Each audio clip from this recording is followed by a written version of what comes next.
हाय बच्चों, कैसे हो? Very good morning.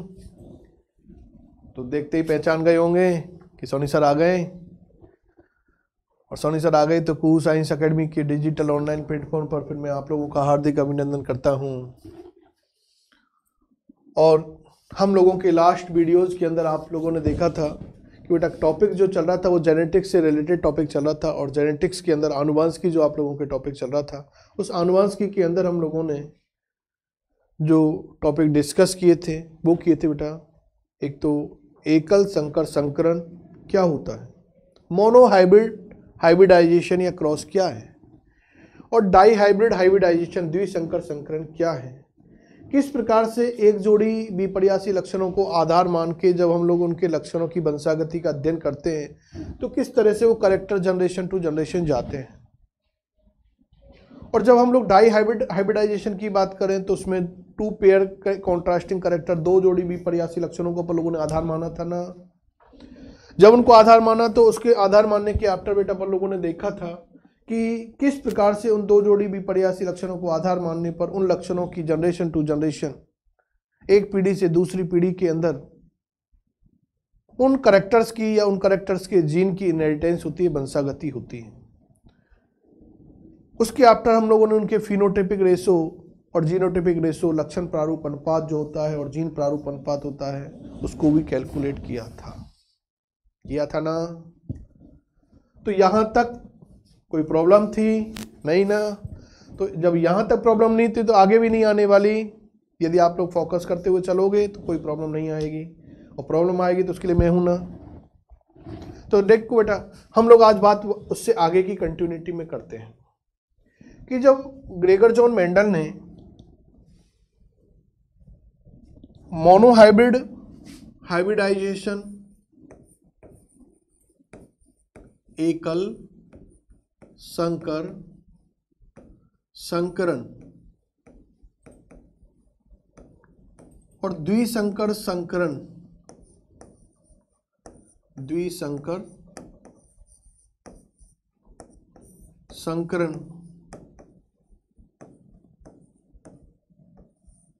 को समझाया, या उनके लक्षणों की वंशागति को जब वो देख रहे थे, एक्सप्लेन कर रहे थे, तो उन एक्सप्लेनेशन के आफ्टर इनसे कुछ निष्कर्षों तक वो पहुंचे। हाइब्रिडाइजेशन के आफ्टर जो रिजल्ट प्रोड्यूस होके आए थे, क्या था बेटा?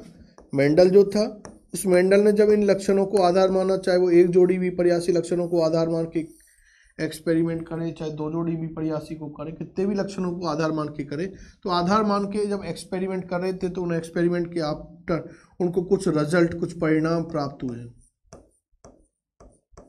और उन परिणामों से ही उन्होंने कुछ निष्कर्ष निकाले, कॉन्क्लूजन्स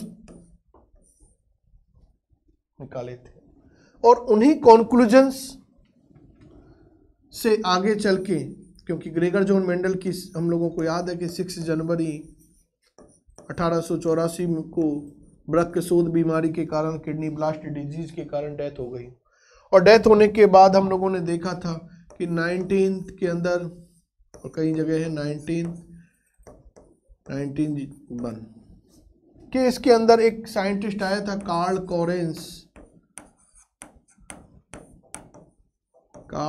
कोरेंस, क्योंकि 3 वैज्ञानिक आए थे, कार्ल कोरेंस, एरिक वॉन शेरमिक और हुगो डी वृज।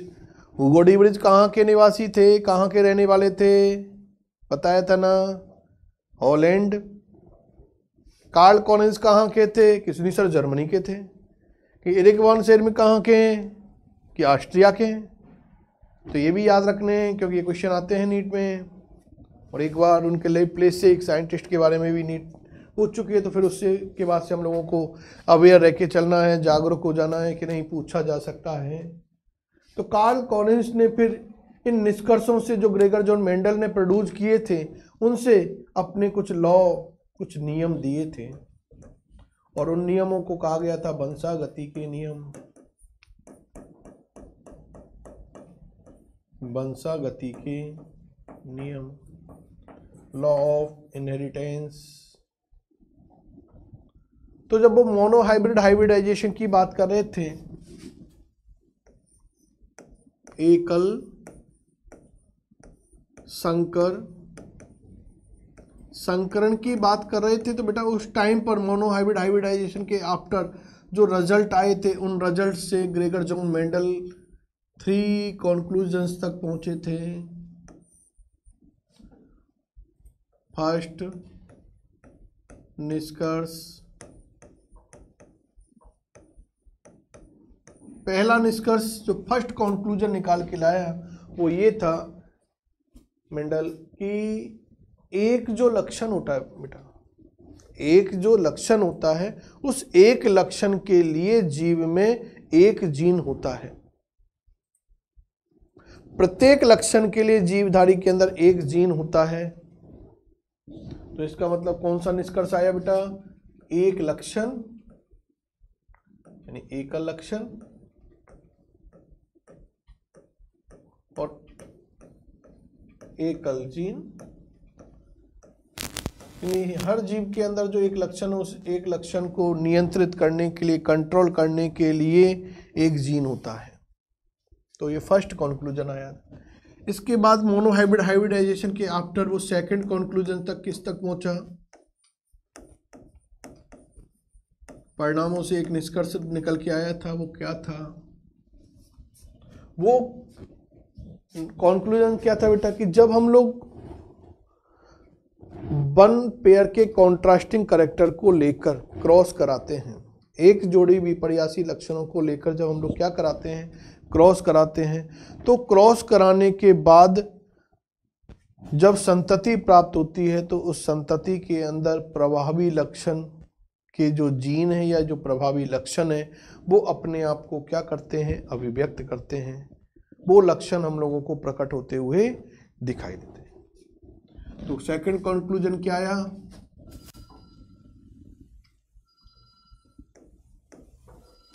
जब क्या जनकों के मध्य क्रॉस कराएं तो क्रॉस कराने के बाद उत्पन्न जो पीढ़ी होती है उस पीढ़ी के अंदर प्रभावी लक्षण या प्रभावी लक्षण के जो जीन होते हैं वो अपने आप को प्रकट करते हैं। तो ये second conclusion Gregor John Mendel ने अपने इस मोनोहाइब्रिड हाइब्रिडाइजेशन से निकाला था। उसके बाद बेटा जो थर्ड कंक्लूजन था, थर्ड कंक्लूजन जो था, निष्कर्ष जो था, वो क्या निकाल के लेके आए कि जब हम लोग मोनोहाइब्रिड हाइब्रिडाइजेशन के इनहेरिटेंस को देखते हैं तो उसके अंदर हम लोगों को जब एक पीढ़ी प्राप्त होती है तो उस पीढ़ी के अंदर एक अवस्था आती है विषम युग्मजीय अवस्था, हेट्रोजाइगस कंडीशन, विषम युग्मजीय अवस्था। और विषम युग्मजीय अवस्था आते ही आपको याद आना चाहिए कि अपन लोगों ने जिस लक्षण को आधार मान के बात की उसमें ऐसा दिख रहा था ना। तो जब इस अवस्था को देखेंगे तो इसमें दो कारक के जीन है या नहीं? कारक शब्द दिया किसने था? कारक किस शब्द ने किसने दिया था? अरे मेंडल ने दिया। तो कारक के स्थान पर किस शब्द का प्रयोग किया? जीन। तो जीन किसने दिया था? जॉनसन ने। जीन कहां पाए जाते हैं? क्रोमोसोम पर। कहां पाए जाते हैं? क्रोमोसोम पर। क्रोमोसोम पर जहां जीन पाए जाते हैं उसको क्या बोलेंगे? सर लोकस बोलेंगे। कि क्रोमोसोम पर जीन किस क्रम में पाए जाते हैं? कि सर रेखीय क्रम में पाए जाते हैं। तो रेखीय क्रम में पाए जाते हैं तो इस बात को क्या मैंने बतलाया, आपने बतलाया, किसने बतलाया? टी.एच. मॉर्गन ने। माइंड को रिवाइज करते चलो तो जो लास्ट टर्म में आई थी वो अपन लोगों ने देखी कहीं। तो ये हम लोगों को बेटा क्या नजर आ रही है? विषम युग्मजीय अवस्था, हेट्रोजाइगस कंडीशन प्रेजेंट हो रही है। हेट्रोजाइगस कंडीशन को जब हम लोग देखें तो इसमें क्या नजर आ रहा है कि इसमें एलिल्स के युग्म विकल्पी के दोनों कारक, दो कारक है या नहीं? एक प्रभावीपन का कारक है और एक अप्रभावीपन का कारक है। एक डोमिनेंट के हैं और एक रेसेसिव का जीन है। तो विषम युग्मजीय अवस्था में युग्म विकल्पी के दोनों कारक पास पास बैठे या नहीं बैठे, तो निकटतम होते हुए भी, पास पास रहते हुए भी एक दूसरे को इफेक्टेड नहीं करते हैं, इफेक्टेड नहीं करते हैं। इसका मतलब क्या है कि भाई एक क्लास में कोई ताकतवर बैठा और एक कमजोर बैठा है, दोनों साथ साथ बैठे हैं। भाई जब जैसी क्लास पूरी होगी या जैसे स्कूल का टाइम ओवर होगा उसके बाद वो दोनों अलग अलग चले जाते हैं। तो भाई ताकतवर और कमजोर बैठने से कोई इफेक्ट हुआ क्या? नहीं हुआ ना। तो बस ऐसी सेम कंडीशन यहाँ पर है कि हेटेरोजाइगस कंडीशन के अंदर जो फैक्टर हैं, युग्म विकल्पी के जो फैक्टर हैं, कारक हैं, ये कारक पास पास रहते हुए भी एक दूसरे से इफेक्टेड पॉल्यूटेड नहीं होते हैं, बल्कि युग्मक निर्माणों के समय जब गैमेट फॉर्मेशन की बात आएगी तो दोनों अलग अलग युग्मकों का निर्माण कर जाएंगे, ये करते हैं। तो इस थर्ड कंक्लूजन उसने ये इस तरह से प्रोड्यूस किया था। आगे देखिए बेटा, इसके बाद द्विसंकर संकरण की बात आई थी, डाई हाइब्रिड हाइब्रिडाइजेशन की बात आई थी, द्विसंकर संकरण। तो द्विसंकर संकरण से मेंडल ने केवल एक निष्कर्ष प्रोड्यूस किया था, वो केवल एक निष्कर्ष तक पहुंचा था, जो था फोर्थ निष्कर्ष।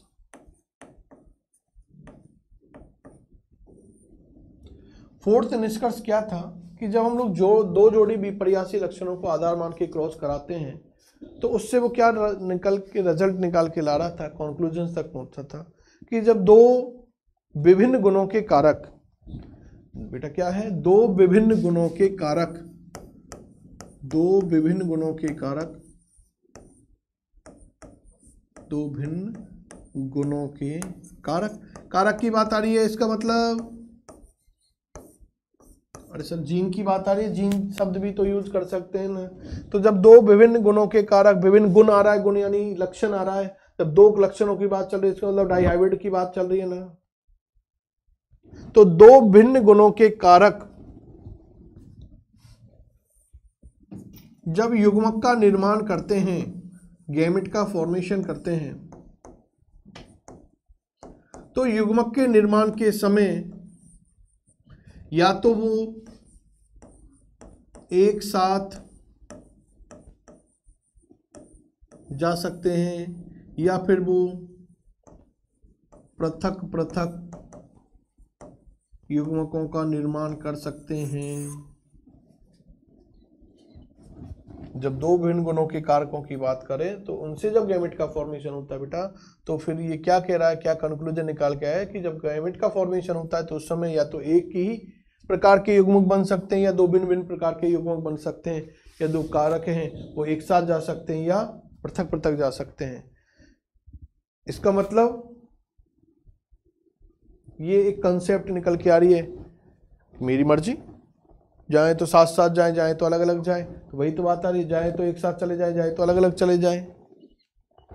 तो ये फोर्थ कंक्लूजन निकाल के लाए थे ग्रेगर जॉन मेंडल अपने प्रयोगों से, और इन कंक्लूजन से ही आगे कार्ल कोरेंस ने नियम दिए, और उन नियमों को कहा गया था बेटा वंशागति के नियम।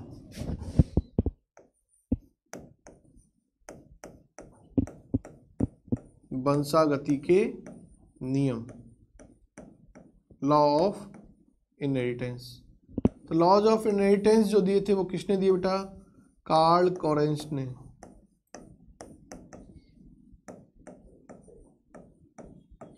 ये क्वेश्चन भी याद रखना, कार्ल कोरेंस ने, और एक बुक थी कभी डीपली पहुंच जाए तो ये अपनी उनके द्वारा रिटर्न बुक थी फ्लोरा। इस फ्लोरा नामक बुक के अंदर वंशागति के लॉज को दिया गया था। और अकॉर्डिंग टू, यदि अपन लोग बेटा एनसीईआरटी बात करें, अकॉर्डिंग टू एनसीईआरटी बात करें तो एनसीईआरटी के अंदर अभी तक क्या बताए गए कि वंशागति के कितने नियम दिए थे? 2। एक था युग्मकों की शुद्धता का, युग्मकों की शुद्धता का, प्योरिटी ऑफ गैमेट की बात कर रहा है, और एक था स्वतंत्र अपव्यूहन का नियम,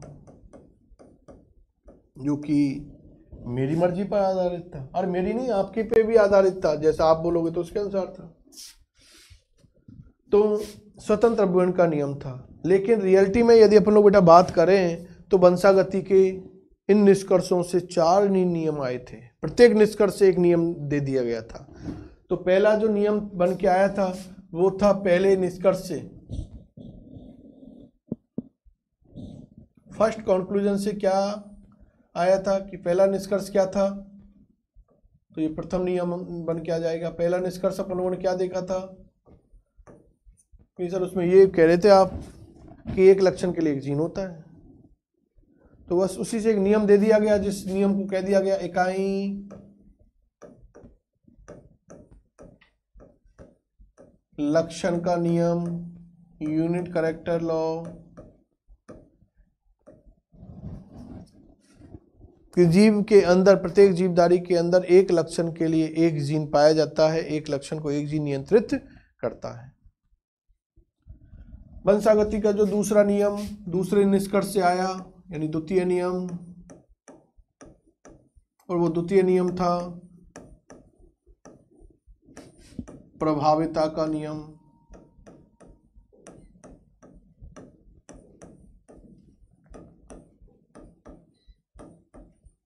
दूसरे निष्कर्ष में अपन लोगों ने बेटा बात क्या की थी, देखो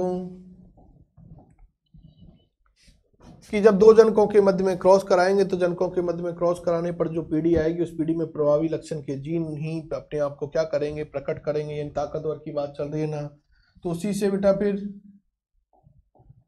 कौन सा आ गया था, प्रभाविता का नियम। तो प्रभाविता का नियम क्या कह रहा है कि जब हम लोग दो जनकों के मध्य में क्रॉस कराते हैं तो क्रॉस कराने के बाद जो पीढ़ी प्राप्त होती है तो उस पीढ़ी के अंदर, उस जनरेशन के अंदर प्रभावीपन के जो जीन होते हैं वो अपने आप को क्या करते हैं, प्रकट करते हैं, और अप्रभावी जो जीन होते हैं या जो लक्षण होता है वो अपने आप को प्रकट नहीं कर पाता, अभिव्यक्त नहीं कर पाता है। तो प्रभाविता का नियम था। इसके बाद जो थर्ड कंक्लूजन था, उस थर्ड कंक्लूजन से थर्ड लॉ आ गया था, तृतीय नियम।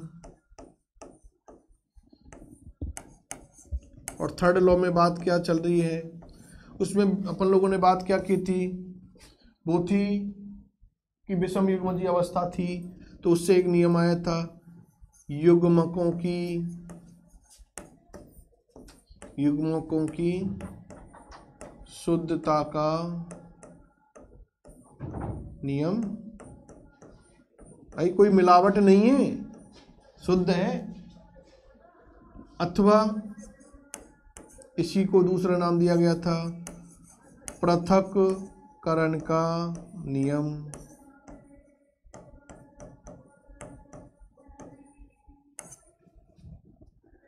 पृथक्करण का नियम, सेग्रीगेशन का, सेग्रीगेशन या सेपरेटेशन की बात करते, बात एक ही होती है। तो ये नियम क्या कह रहा है, जैसा कि हम लोगों ने ये देखा था कि विषम युग्मजीय अवस्था में युग्म विकल्पी के कारक पास पास रहते हुए एक दूसरे को प्रभावित नहीं कर पाते, बल्कि युग्मक निर्माण के समय अलग अलग युग्मकों का निर्माण करते हैं, यानी शुद्ध है ना, कोई मिलावट तो नहीं है, अलग अलग जा रहे हैं यानी पृथक पृथक जा रहे हैं, तो बात वही तो चल रही है। तो युग्मकों की शुद्धता यही करिए कि युग्मकों के मध्य में कोई मिलावट नहीं होती, प्योर होते हैं। जब भी युग्मकों की बात आए, चाहे वो दो भिन्न हो, समान हो तो बात अलग है, भिन्नता की बात चल रही है तो भिन्न होंगे तो अलग अलग बनाएंगे, तो वो पृथक्करण का नियम था। उसके बाद जो चौथा कंक्लूजन था, उस चौथे कंक्लूजन से कौन सा नियम दिया गया था, चतुर्थ नियम, फोर्थ लॉ प्रपोज किया गया था, और बेटा वो था स्वतंत्र अपव्यूहन का नियम, स्वतंत्र अपव्यूहन का नियम, इंडिपेंडेंट असॉर्टमेंट का लॉ। ये क्या कह रहा था, मेरी मर्जी, जैसा करूं, उसके ऊपर तो आधारित था, उसी के ऊपर तो वे था। देखो दो भिन्न गुणों के कारक पास पास रहते हैं, तो जब गैमेट का फॉर्मेशन करते तो जाए तो एक साथ जाए तो अलग अलग जाए। तो बस यही था स्वतंत्र अपव्यूहन का नियम। स्वतंत्र है एक दूसरे से स्वतंत्र अपनी मर्जी के लिए जाएंगे तो वो साथ साथ जा सकते हैं, जाएंगे तो अलग अलग जा सकते हैं। तो दो भिन्न गुणों के कारक जब पास पास रहते हैं तो उस युग्मकों के निर्माण की बात करें तो उनसे एक साथ युग्मकों का निर्माण हो सकता है या स्वतंत्र हो सकता है, अलग अलग हो सकता है। इसी से एक चौथा नियम दे दिया गया था बेटा, स्वतंत्र अपगुणन का नियम। और हम लोग बात क्या कर रहे हैं कि एनसीईआरटी में इन दो के बारे में दे रखा है, दो के बारे में नहीं दे रखा, लेकिन इनडायरेक्टली फिर अगली कंसेप्टों में दे रखा है। तो इस प्रकार से 4 नियम आए। अब जब नियम तो दे दिए, कोई किसी बात को कह दे, उस बात में कोई ना कोई अपनी नई बात को जोड़ने वाला आ जाता है, उस बात का खंडन करने वाला आ जाता है। तो ऐसे ही इन नियमों के कुछ अपवाद आ गए थे, हर जगह ये नियम मान्य नहीं थे। तो देखो बेटा, एक तो क्वेश्चन आता है कि वह कौन सा नियम है जिसके अभी तक कोई भी अपवाद प्राप्त नहीं है, तो वो है युग्मकों की शुद्धता अथवा पृथक्करण का नियम। अभी तक इसके कोई भी एक्सेप्शन नहीं आए हैं।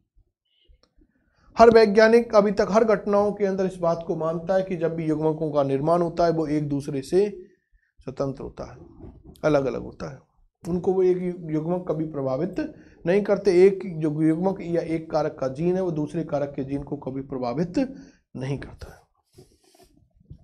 तो फिर अपवाद किस किस की आए?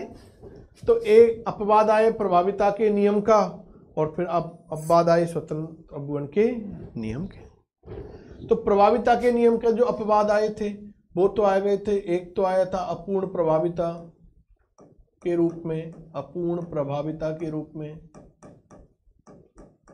और एक आ गया था सह प्रभाविता कोडोमिनेंस के रूप में। जबकि स्वतंत्र अपगुणन के नियम का जो अपवाद आया था वो आया था सहलग्नता लिंकेज के रूप में। तो आप लोगों की बोर्ड लेवल की जो एग्जाम्स हैं वहां पर भी यहाँ से क्वेश्चन आ सकता है। नीट लेवल की एग्जाम में तो कई बार क्वेश्चन पुटअप हुआ है। तो अपूर्ण प्रभाविता और सह प्रभाविता ये किसके अपवाद थे? प्रभाविता के नियम के अपवाद थे। जबकि स्वतंत्र अपगुणन के नियम का अपवाद कौन सा है? आप लोगों के सहलग्नता। अपवाद किसके नहीं है? युग्मकों की शुद्धता अथवा पृथक्करण के नियम के कोई अपवाद नहीं है। और प्रथम नियम जो दिया था इकाई लक्षण का नियम, ये तो यूनिवर्सल था। तो ये क्या थे हम लोगों ने देखे बेटा, वंशागति के नियम। तो नियम एनसीईआरटी के अकॉर्डिंग कितने हैं? 4 या 2? 2 नियम आए निष्कर्षों से कितने? 4। पहला इकाई लक्षण का नियम, दूसरा प्रभाविता का नियम, तीसरा युग्मकों की शुद्धता अथवा पृथक्करण का नियम, और चौथा मेरी मर्जी का नियम। अरे मेरी मर्जी नहीं, स्वतंत्र अपगुणन का नियम। वह कौन सा नियम था जिसका कोई अपवाद नहीं है कि सर युग्मकों की शुद्धता का? वह कौन सा नियम है जिनके अपवाद हैं? तो एक तो प्रभाविता का और एक स्वतंत्र अपगुणन का। सहलग्नता किसका अपवाद है? लिंकेज किसका एक्सेप्शन है? तो स्वतंत्र अपगुणन का। अपूर्ण प्रभाविता या सह प्रभाविता किसका है? प्रभाविता के नियम का। वंशागति के नियम किसने दिए? कार्ल कॉरेंस ने। कब दिए? मेंडल की मृत्यु के बाद। मेंडल की मृत्यु के कितने वर्ष बाद? 16 वर्षों बाद। किस बुक में दिए? फ्लोरा बुक के अंदर। कितने निष्कर्ष आए तक पहुंचा मेंडल? 4 निष्कर्षों तक। पहले निष्कर्ष में बात एकल लक्षण एकल जीन की बात कर रहा था, दूसरे में प्रभावी लक्षण की बात कर रहा था, तीसरे में विषम युग्मजीय अवस्था की बात कर रहा था, और चौथे निष्कर्ष के अंदर युग्मक निर्माण में साथ साथ या अलग अलग युग्मकों की बात कर रहा था। तो इस प्रकार से बेटा हम लोगों ने आज की क्लास के अंदर एकल संकर संकरण जो द्विसंकर संकरण हम लोगों ने देखा था, उससे क्या कंक्लूजन आए और उन कंक्लूजन से किस प्रकार से वंशागति के नियमों का प्रतिपादन किया गया, ये हम लोगों ने डिस्कस किया है। यदि कोई प्रॉब्लम हो तो आप लोगों में इससे संपर्क करें। तब तक के लिए गुड बाय।